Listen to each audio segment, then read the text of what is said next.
So Nick Wright, my buddy, co-host First Things First, sponsored by Mercedes-Benz, the best or nothing. So let me start with this. You heard me rant about centers. I'm not anti-center, but I'm pro-skill. And the NBA has decided with their rule changes, it's a guard-driven, wing-driven league. And so the 5 best players I've ever seen, I know Kareem, all the points, but I don't think he was as skilled as Michael Jordan or Kobe or certainly LeBron or Magic or Larry Bird. So your takeaway on my kind of rant that comes off as sort of anti-center. Well, if you don't have Kareem in your top 5, you're just wrong. I mean, it's just an invalid opinion. It's just like coming out today and say, today is a great Thursday in the herd. It's just wrong. It's Wednesday. Listen, there are 3 people who have a credible case for greatest player ever. And unlike the Jordan sycophants, I can concede, obviously, Michael Jordan has a credible case for the greatest player ever. They can't concede anyone else does. LeBron James obviously has a credible case for the greatest player ever. He has the best case as it happens. And Kareem, who has more points than anybody, more MVPs than anybody, won the same amount of titles as Jordan. And by the way, I should remind you, his basketball life might be the most perfect. Never lost in high school, lost twice in college by a combined 2 points, won 3 Final Four MVPs and 3 National Players of the Year, and by year 2 was the best player in the entire NBA. And 1 league MVP and finals MVP. So those are your 3 best players ever. Your whole skill versus not skilled, it's just bad opinion. I love you. It's just a wrong opinion, though. Okay, let's segue to this. A lot of people are saying with The Last Dance doc, that Jordan, can you imagine him now in this cotton candy soft love tap pillow fight league? He'd average 45 points a game. Do you buy that? Well, it's insanity. And the thing is this. It cannot go only in one direction. If you are arguing that Michael Jordan, who, let's break it down fully. Jordan averaged more than 35 once in his career. The 1987 season where he averaged, 87 season where he averaged 37 a game. People say, well, if he played at today's pace, fact of the matter, the 1987 season was played at a faster pace than today's NBA. Look it up. The 80s were a higher scoring decade than today's NBA. So we're really not talking about the year he averaged 35 or the year he averaged 37. Because he wasn't winning titles. He was getting swept out of the playoffs or knocked out in the first round. We're talking about in the 90s when he averaged 31, 32 and won titles, that Jordan could now average 40, 45 points.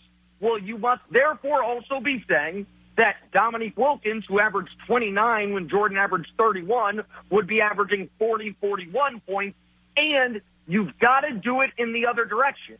If today's era is so much easier to score in, then a guy like, Kevin Durant, if he went back to 1992, would be lucky to crack 20 points per game. That's the conversion. If we're going to add 50% to Jordan's points per game, to do it retrofit it, you got to take 33% away from Durant's points per game. But no one wants to do this. But, Colin, here's the most fascinating thing. I thought with the Jordan doc, there would be some young people throwing stones at the era. I mean, we saw Michael Jordan on camera in the 98 season say, 10 years ago, guys were smoking cigarettes at halftime. I thought there'd be more people being like, oh, that's interesting. Wonder how that would hold up. That hasn't happened. Instead, what's happened is the folks of Jordan's era have thrown stones at the current era. Because when you say he could average 40 or 45, what you're saying is today's guys stink. They're not as good as his era because nobody today, aside from Harden, averages even 35. And so Jordan would be great in any era, but the idea that he would be the best player in today's era by a couple standard deviations falls upon against any scrutiny. Also should be noted the mid-range jumper is not in vogue, and he would probably shoot more threes, which is easier scoring for veteran players, and Michael was never a gifted three-point shooter except for the 2 years or a year they moved in the arc. So to your point, I do agree. Let me talk about a couple of football topics. Number one, I have never been a huge fan of Cam Newton, though I do acknowledge he was magical in his MVP season, and sort of the emotional style of which it's sort of his DNA was really beneficial. He plays with a great deal of momentum and energy, and it was magic.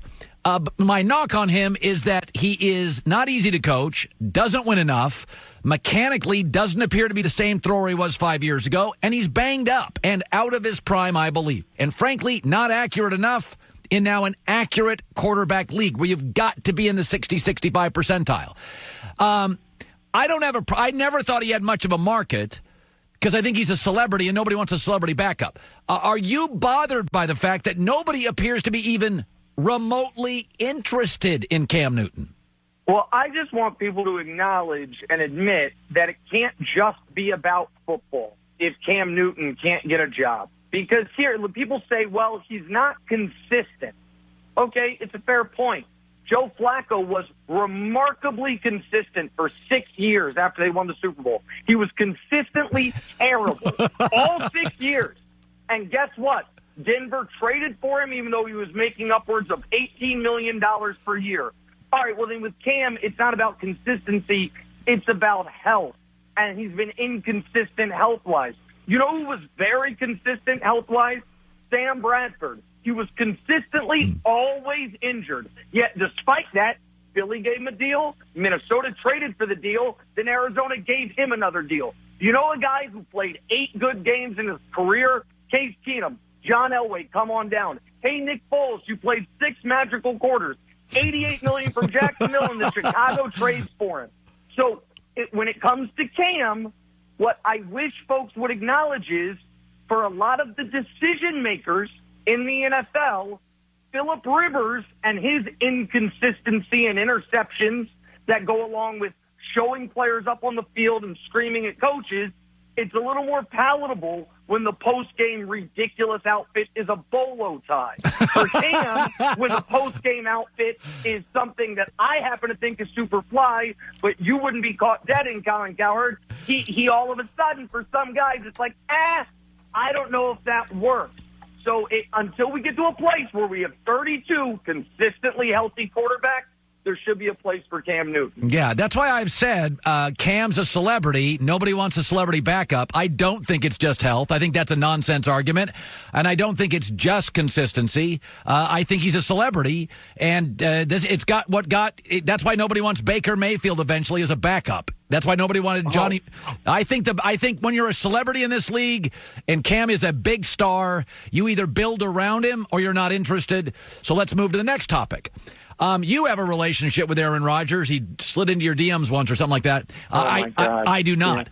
Yeah. But slid into my DMs. Joy, explain to Colin the implication of that during the commercial He knows break, it. please. That's why he says it like that. All right, go ahead, Colin. Okay. I am lit. I just don't let you guys know it.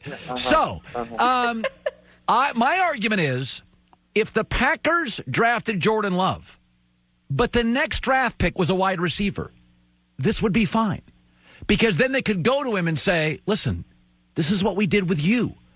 We're finding the next you, even though we may never play him, but we went and got a receiver, a blocking tight end, 3 interior offensive linemen. We are going to help. We helped you. We drafted all offensive guys. But when they drafted Jordan Love in a running back and never addressed wide receiver, I think it's going to fall flat for Aaron, and there will be some bitterness throughout the course of the season. Or do you believe, Nick Wright, in your relationship with him, he'll handle it like a politician and say all the right stuff? Oh, I think he'll handle it well because he's a pro, but you're spot on. It's not just they drafted a running back. They didn't even draft like a cool receiving back like my soon-to-be 2-time defending Super Bowl champion Kansas City Chiefs did. They drafted a bruising power back that Pro Football Focus did not have in their top 250 players in the draft. That's what they spent their second-round pick on. And their first-round pick, they spent on a guy who they pray doesn't play a snap until 2022. And so if you're and they traded up for him. If you're Rodgers, I think you justifiably should be more than missed at the draft.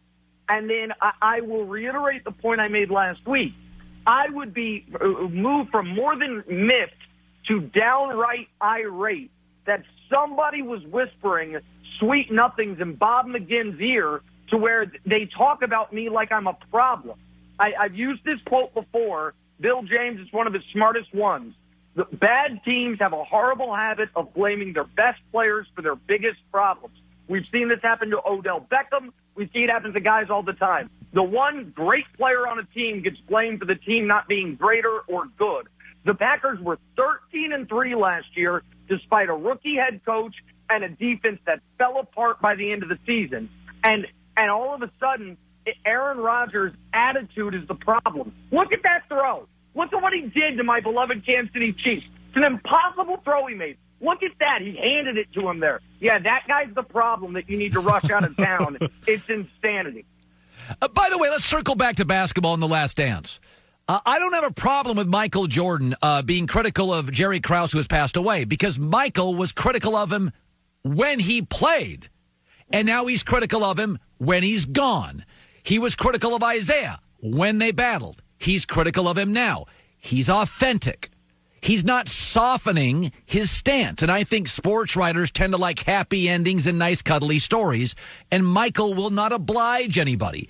So I don't have a problem Michael going after Jerry Krause because he did it to his face when he was around. What do you make of that criticism of MJ? Listen, I don't have a problem with it either in that regard. I understand that when people, immediately after people pass away, it's not the time to say, this is what they were terrible at. But at some point, once you have enough of expansive history, if Jerry Krause had passed away last week, then I would think, okay, this is poor form. But that obviously isn't the case. So you can give your honest opinion on him.